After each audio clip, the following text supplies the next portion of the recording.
Hello everyone and welcome back to the Learning Homemaker. So today we are diving into the life and literary genius of one of the greatest romantic poets, as I told you before, William Wordsworth. In this session, we will cover his biography, major works, and his important life events through 30 careful selected MCQs with detailed explanations. This will be a great way to test your knowledge and prepare for your exam.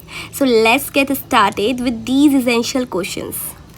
So, as I told you before in my previous video कि मैं आपके लिए major work William Wordsworth के पूरे करा चुकी हूँ, the prelude, Tintern एबे एंड डैफोडिल्स. तो आप जाकर उन पूरी पोएम्स का पूरा अच्छे से पढ़ लीजिए जाकर.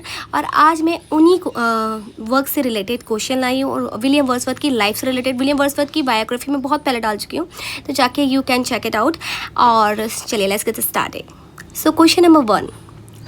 देखिए, रिवीजन साथ के साथ करना बहुत मोस्ट इंपॉर्टेंट है, क्योंकि जो हम पढ़ते हैं अगर हम वो साथ के साथ प्रैक्टिस नहीं करेंगे तो हम वो सब निकल जाएगा दिमाग से. इसलिए it's very important to revision multiple times. ठीक है, तो स्टार्ट करते हैं. क्वेश्चन नंबर 1 है हमारा, in which year was William Wordsworth born.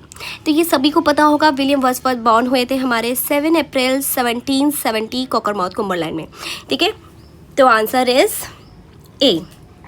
Okay, now question number 2.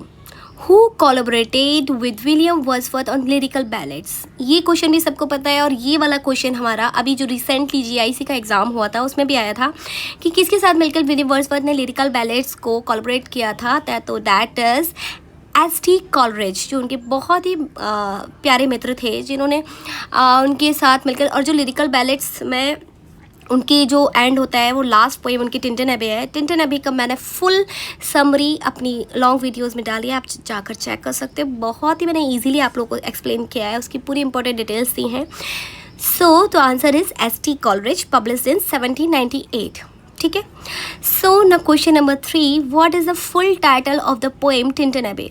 ये मैंने आपको सबसे पहले कवर किया है. पहले मैंने आपको टिंटन एबे के मैंने 2 पार्ट्स लाए हैं एक्चुअली. फर्स्ट पार्ट में मैंने आपको उनकी सारी डिटेल दी है कि टिंटन एबे में क्या क्या है, उसका फर्स्ट टाइटल क्या था, उसका वो किस वर्स में लिखी गई है, वो क्या है, एक ड्रामेटिक मोनोलॉग भी है उसमें.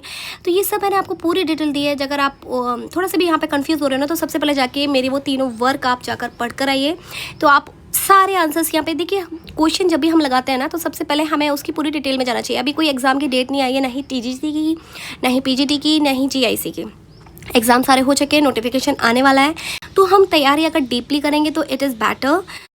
स्किप करना अच्छी बात नहीं है, तो हमको डिटेल में ही पढ़ना है. अभी जब डेट आ जाएगी तब हम थोड़ा सा भाग सकते हैं, पर अभी हमको पूरा डीप रीडिंग करेंगे तो हम सारी चीज़ों को अच्छे से कवर अप करते हुए चलेंगे. सो ठीक है, तो फुल टाइटल अगर आपने वो मेरा वीडियो देखा होगा तो आपको पता है इसका टाइटल है answer B, lines composed a few miles above Tintern Abbey. That is the correct answer. So question number 4 है, which work is considered Wordsworth autobiographical masterpiece. तो यू नो दैट मैंने ये भी आपको वर्क करा चुकी हूँ, the prelude and autobiographical poem. ये इनकी ऑटोबायोग्राफिकल पोएम है. ठीक है, एक पोइट्स की ग्रोथ के बारे में दिखाती है.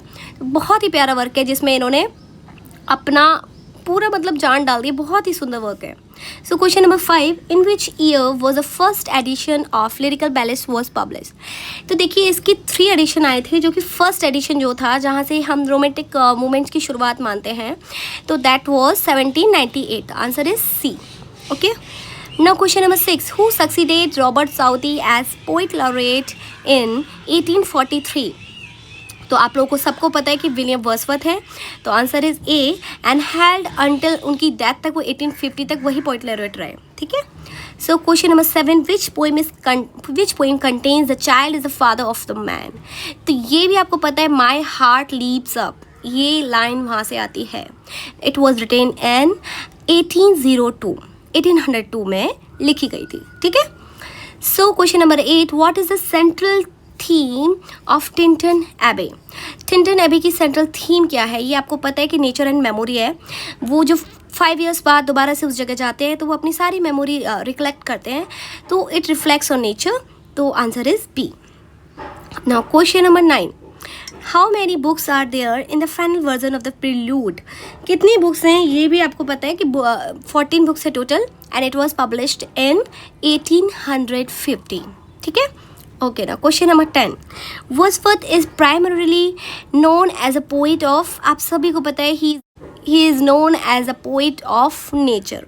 नेचर का जिस तरीके से विलियम वर्ड्सवर्थ ने डिस्क्राइब किया ना, इस पूरे राइटर्स के वर्ड में आई डोंट थिंक सो कि कोई लिख सकता है. उन्होंने डैफोडिल्स हो, चाहे प्रिलूड हो, चाहे कोई सा भी उनका वर्क हो, उसमें उन्होंने नेचर को ऐसा सजीव वर्णन किया है ना कि it appears before us like human being. हम उसको as a guide, as a spiritual leader ही देखते हैं नेचर को हमेशा. ठीक है. So question number 11. Who was Wordsworth sister lifelong companion. तो ये आपको अभी मैंने लास्ट वर्क में बताया था, जिसको वो डियर फ्रेंड भी बोलते हैं अपने वर्क में. ठीक है. तो दैट इज़ डोरोथी. उनकी सिस्टर थी, बहुत ही प्यारी सी सिस्टर, उनकी कंपेनियन, उनके हर चीज़ में साथ दिया, साथ रही उनके. तो answer is B, Dorothy. Now which movement did Wordsworth help pioneer. So answer is B, romanticism. ठीक है, रोमांटिक फिगर. ठीक है, क्योंकि जहाँ पर जो इन्होंने लिरिकल बैलेट्स लिखा था वहीं से इसकी शुरुआत हुई थी. तो which movement did Wordsworth help, तो romanticism. Okay, romantic figure. Where did Wordsworth spend most of his life. उनकी ज़्यादा लाइफ कहाँ पर उन्होंने स्पेंड की. तो दैट इज़ लेक डिस्ट्रिक्ट. इनको क्योंकि नेचर इनको ज़्यादा पसंद था, लंदन सिटी से इन्होंने भागकर टिंटन अभी गए थे ये, तो नेचर में रहना इन्होंने ज़्यादा पसंद किया. So what is the question number 14. What is the subtitle of the prelude. Prelude का सबटाइटल क्या है. तो आप सभी को पता है, it's the growth of a poets mind. ठीक है, क्रॉनिकल्स डेवलपमेंट इन्होंने वहाँ पर इसको दिखाई है उस वर्क में. ठीक है. Now question number 15. Which poem is an elegy for his brother John. जो उनका ब्रदर था जॉन, उसके लिए उन्होंने एक एलेजी लिखी थी, अगर आप लोगों को याद होगा तो that was answer A, elegiac stanzas.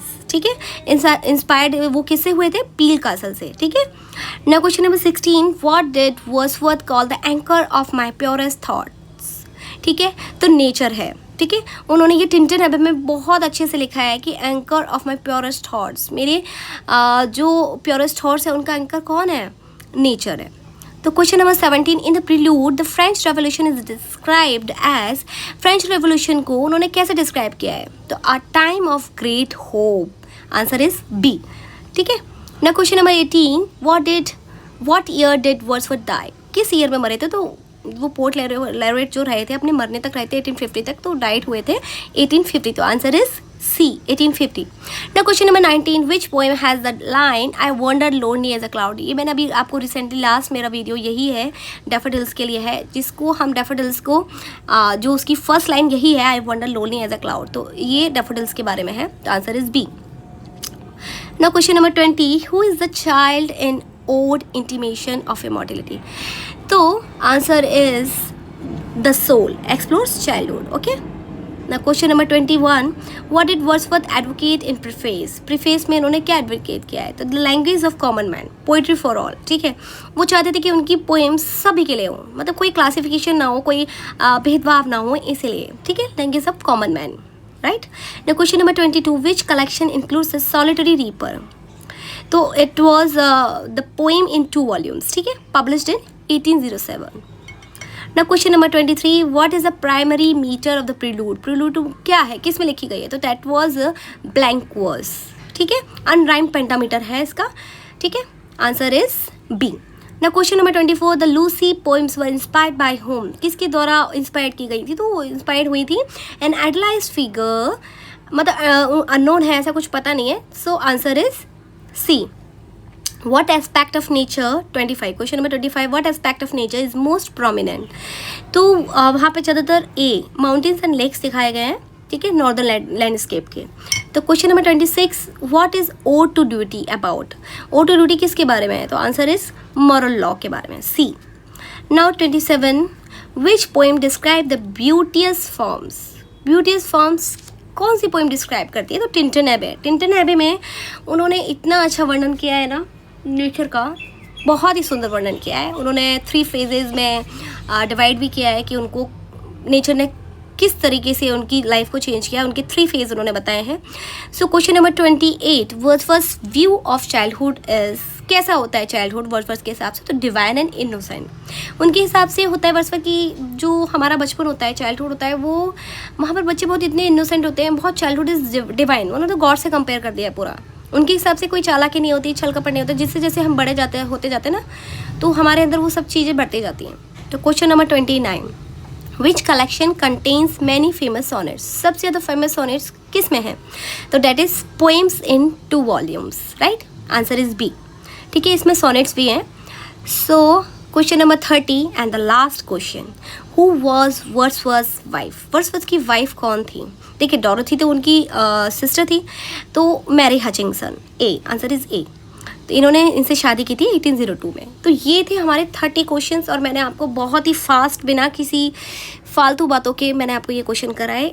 मैं और भी इसको बड़ा कर सकती थी, बट मुझे लगता है कि हम शॉर्ट फेजेज़ में अगर हम पढ़ेंगे तो हमें ज़्यादा इंटरेस्ट आएगा और वो चीज़ हमारे लॉन्ग टाइम तक हमारे माइंड में रहेगी। इसलिए मैंने केवल 30 क्वेश्चन ही इंक्लूड किए, और इसके आगे अगर आप क्वेश्चन से मैं लाती रहूँगी। लेकिन विलियम वर्ड्सवर्थ की मैंने जो मेन इंपॉर्टेंट वर्क्स थे वो मैंने करा दिए हैं, द प्रीलूड बुक 1, टिंटन एबे एंड द डैफोडिल्स। बट अभी मैंने अपने इस आगे मैंने विलियम वर्ड्सवर्थ के वर्क लेना भी बंद कर दिया। अगर आपको सच में अगर लगता है मेरी थोड़ा सा भी पढ़ाया हुआ समझ में आता है, तो you can comment in the below comment section. आप कमेंट सेक्शन में मुझे बता सकते हो कि आपको कौन सा वर्क पढ़ना है। मैं उस पर पक्का पूरा डिटेल वीडियो बनाऊंगी। बट थोड़ा सा ना मोरल डाउन हो जाता है कि मैं इतनी मेहनत से इतना प्यारा वर्क बना रही हूँ, और ताकि आपको इजीली समझ आए, बट रेस्पॉन्स उस पर अच्छा नहीं आता। और तो इसलिए फिर मैंने सोचा इसको बंद कर देते हैं। अभी नेक्स्ट मैं लूँगी विलियम शेक्सपियर, और उससे पहले मैं आपके लिए लेके आने वाली हूँ कल एक्टिव पैसिव वॉइस ग्रामर का। ठीक है, ये मेरा पूरा वीक लिटरेचर में चला गया। अभी पूरा वीक हम थोड़ा सा ग्रामर देखेंगे इस पूरे वीक में।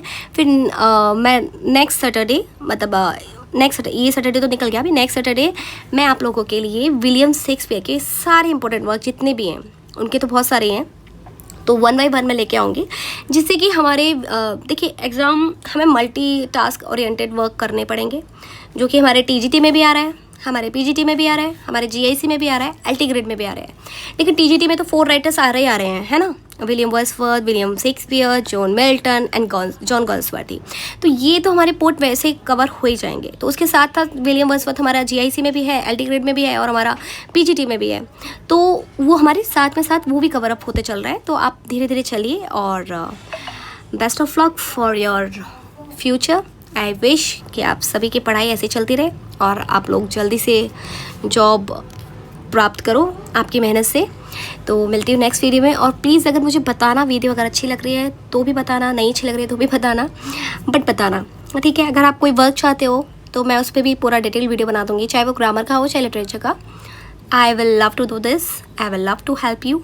So we'll meet you in next video. तब तक के लिए stay tuned and don't forget to hit the bell icon. Thank you for watching. Stay tuned.